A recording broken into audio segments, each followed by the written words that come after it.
Coucou tout le monde, aujourd'hui on se retrouve dans une nouvelle vidéo très spéciale dans laquelle je vais vous partager l'expérience de mon baptême et je vais vous parler également de ce que c'est que le baptême selon la Bible.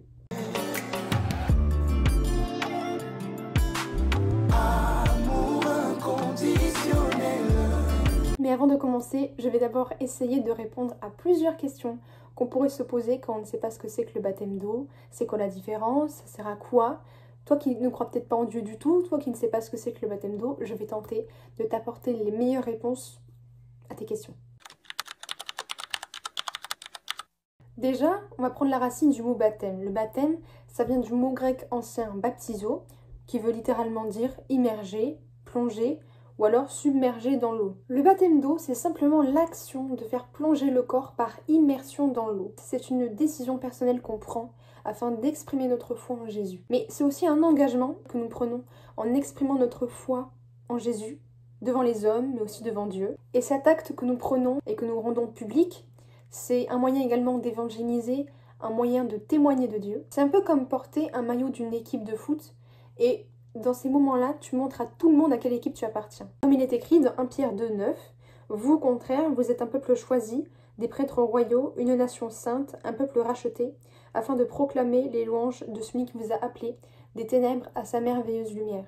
C'est exactement ça. Ensuite, le baptême, c'est également le moyen d'entrer dans la grande famille de Dieu. Je pourrais même te dire que c'est le meilleur moyen d'identification marquant ton appartenance au corps de Christ. Justement, comme 1 Corinthiens 12,13 nous le dit, en effet, que nous soyons juifs ou grecs, esclaves ou libres, nous avons tous été baptisés dans un seul esprit pour former un seul corps, et nous avons tous bu à un seul esprit. C'est-à-dire que quand tu t'es fait baptiser, peu importe ta couleur de peau, peu importe ta race, peu importe tes origines, tu fais maintenant partie du corps glorieux de Christ, et tu es uni à la famille de Dieu. Alors maintenant, pourquoi le baptême d'eau est si important que ça ? C'est parce que c'est un acte d'obéissance. C'est un fondement de la foi. Jésus lui-même a été baptisé, mais en soi, on sait très bien que Jésus était Dieu lui-même et n'avait pas forcément besoin du baptême d'eau. Il a fait simplement ça pour nous montrer l'exemple que nous aussi, on doit prendre cet engagement-là. En se faisant baptiser, les chrétiens suivent les pas de Jésus, obéissant à son exemple et à ses commandements. Comme on nous le dit dans Matthieu 28, 19, « Allez donc, faites de toutes les nations des disciples, baptisez-les au nom du Père, du Fils et du Saint-Esprit, et enseignez-les à mettre en pratique tout ce que je vous ai prescrit. » C'est un peu comme suivre le modèle que quelqu'un que tu aimes beaucoup a établi. Donc tu décides de le suivre. C'est exactement la même chose. Ce n'est pas un acte religieux. Ce n'est pas une tâche à faire et après on s'en soucie plus jamais. Non, il y a vraiment une bénédiction, une grâce importante qui est rattachée au fait de passer par les eaux du baptême. Premièrement, se faire baptiser sans croire, sans être né de nouveau, sans être converti, n'est pas un baptême biblique. Parce que Marc 16 nous dit « Celui qui croira et qui sera baptisé sera sauvé, mais celui qui ne croira pas sera condamné. » Le fait qu'il y ait la conjonction de coordination « et » montre que c'est une étape, montre que c'est un chemin par lequel tout croyant doit passer. Lorsque tu te fais baptiser, ça veut dire que tu prends la décision, tu prends un engagement. Et quand tu refuses de te faire baptiser, tu refuses de t'engager. Il y a des circonstances, des fois, oui, qui font que on ne peut pas se faire baptiser, comme le brigand qui était à côté de Jésus à la croix. Et il s'est repenti, il a reconnu Jésus comme son Seigneur et son Sauveur personnel. Et la preuve, il ne s'était pas fait baptiser. Mais pourtant, Jésus lui a dit « Oui, tu seras avec moi dans le paradis ». Dans Éphésiens 2,8, on voit très bien que c'est par la grâce qu'on est sauvé, par le moyen de la foi. Nous ne nous sauvons pas nous-mêmes. Le salut, ce n'est pas par les œuvres. Et le baptême ne se fait pas pour être sauvé, mais se fait après être sauvé, après avoir cru. Dans la parole de Dieu, nous pouvons voir qu'à aucun moment on parle de baptême de bébé.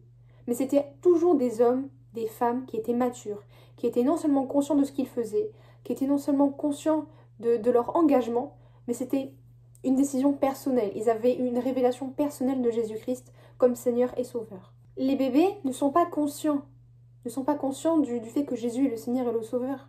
Et ils ne sont pas conscients de l'action qu'ils sont en train de poser. Après, évidemment, lorsque l'enfant devient mature, et qu'il croit qu'il est né de nouveau, il est digne de se faire baptiser. Même si un enfant a 10 ans, il doit se faire baptiser. Mais un bébé qui ne sait même pas parler ne sait pas.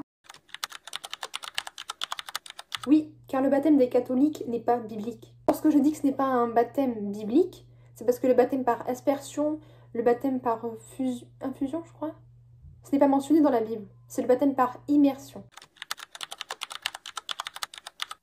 Le baptême d'eau a une profondeur spirituelle énorme. Ça veut vraiment dire quelque chose de puissant. C'est pas un rituel par lequel on s'identifie à une religion, par lequel on s'identifie à une communauté certaine. Non, pas du tout. Lorsqu'on se fait baptiser d'eau, on s'identifie à la mort et à la résurrection de Jésus-Christ d'entre les morts. Lorsque nous sommes immergés dans l'eau, cela symbolise la mort, non physique, mais spirituelle, de notre ancien nous, de nos anciennes manières de vivre, de nos fautes passées, de nos mauvais comportements que nous délaissons dans les eaux du baptême. Lorsque nous plongeons dans l'eau, cela signifie, mais l'on ne le dit pas forcément, que non Seigneur, je refuse maintenant de vivre comme je vivais avant, je refuse de continuer à vivre en me conformant à cette nature mauvaise, je délaisse le péché et maintenant je veux vivre en nouveauté de vie pour toi. Tout comme Jésus est ressuscité d'entre les morts, lorsque nous ressortons de l'eau, c'est une nouvelle personne qui sort de l'eau.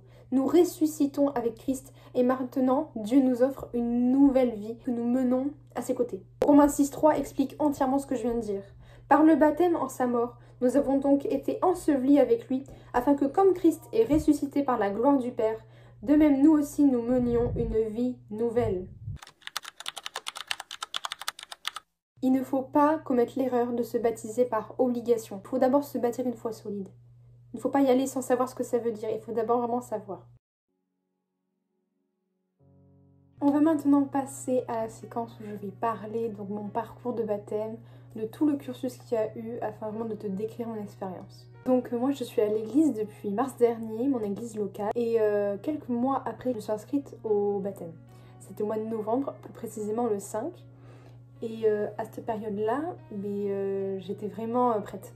Je me suis sentie prête à me faire baptiser, je me suis dit tiens c'est le moment. Et donc quelques semaines, 3-4 semaines je crois avant le jour J, il y a eu des cours de préparation, des cours de formation au baptême auxquels j'ai participé, moi et également les autres baptisés, afin qu'on soit davantage conscient voilà, de qui on est devenu en Christ et de vraiment la figure de ce que symbolise le baptême. J'ai pu et on a pu tous ensemble apprendre à se faire connaissance, on a pu partager nos parcours de foi, nos expériences, nos problèmes avec les bénévoles, avec les leaders, les pasteurs. Et au fur et à mesure des réunions, il y a vraiment une cohésion particulière qui s'est créée entre nous dans cette famille-là de baptisés. En tout cas, avant le baptême, on a eu des cours par exemple sur qui est Jésus, sur son sacrifice, sur ce que symbolise le baptême, qu'est-ce que ça veut dire, pour qu'on soit vraiment conscient de ce que le baptême va avoir comme impact dans notre vie spirituelle. Et ça fait qu'on a tous été très enrichis par vraiment encore plus de connaissances bibliques, et ça nous a vraiment bénis. Et enfin le jour J est arrivé, et là ça a été vraiment une journée exceptionnelle. Ça a vraiment été une journée formidable pour chacun d'entre nous, parce que ça a vraiment été un moment fort en émotion, en sentiment. Il s'est passé tellement de choses, on a pu témoigner notre petit groupe qu'on était, de ce que Jésus a fait dans nos vies, on a pu le témoigner publiquement et vraiment rendre visible notre foi. Après que cette journée s'est déroulée, ça a été vraiment pour moi une expérience où Dieu s'est révélé à moi d'une manière particulière. Vraiment, c'est comme si le baptême avait déclenché quelque chose dans ma relation avec Dieu qui a fait que chaque jour il a appris à m'enseigner de nouvelles choses que je n'avais pas encore comprises sur mon identité. C'est vraiment le baptême qui a déclenché ça. Et tellement les bénévoles ont été près de nous, tellement les leaders, les pasteurs nous ont accompagnés, que même après le baptême, on a eu des cours après baptême qui sont les premiers pas dans la foi. Et dans ces cours-là, les premiers pas dans la foi, on a appris à prier, à méditer, à entretenir des relations saines. On a appris aussi à comment réagir face au mal et aux souffrances. Vraiment à nous accompagner et à nous fortifier dans notre foi. Et puis le dernier jour, la dernière réunion, le dernier module qu'on a fait qui était sur les relations saines, c'est terminé il n'y a pas longtemps. Et ce cours-là, c'était le dernier cours où officiellement on était ensemble réunis. Et ça a été vraiment le plus beau. On était tellement reconnaissants envers Dieu de tout ce qui s'est passé. Mais on a été tellement aussi reconnaissants envers ceux qui nous ont accompagnés, que Dieu a puissamment utilisé et par lesquels il nous a bénis. Donc voilà, c'est la fin de la vidéo. J'espère que ça t'aura plu, j'espère que tu auras été touché. Et vraiment que tu auras été impacté par tout ce qui a été dit. Et que j'espère avoir répondu à tes questions si tu en avais. En tout cas, si tu en as encore et que je n'ai pas encore répondu, n'hésite pas à me les mettre en commentaire, je t'y répondrai, pas de problème. En tout cas, je te souhaite une bonne journée, une bonne soirée. Et que Dieu te bénisse encore abondamment. Et à bientôt.